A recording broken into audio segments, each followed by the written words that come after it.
মৌলা, তোমার রহমতের সামনে আমার গুনার তো কোনো অস্তিত্ব নাই মৌলা।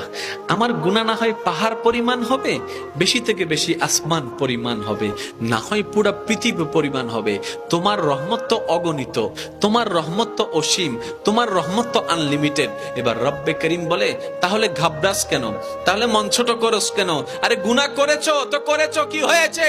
একবার তো তওবার মাধ্যমে আমি রবের দরবারে ফিরে আই। মৌলা, ফিরে আসতে পারবো তো? দরজা কি খোলা আছে?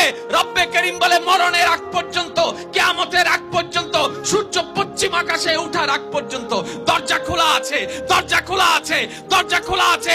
এবার বান্দা বলে, মৌলা 24টা ঘন্টার কোন টাইমে আসলে সেই দরজা খোলা পাবো? রব্বে করিম বলে, আরে ব্যাংকের দরজা খোলা থাকে নির্দিষ্ট সময়ে, অফিস আদালতের দরজা খোলা থাকে নির্দিষ্ট সময়ে, এমনকি ঘরের দরজাও খোলা থাকে নির্দিষ্ট সময়ে, এর বাইরে যায় না। কিন্তু তোর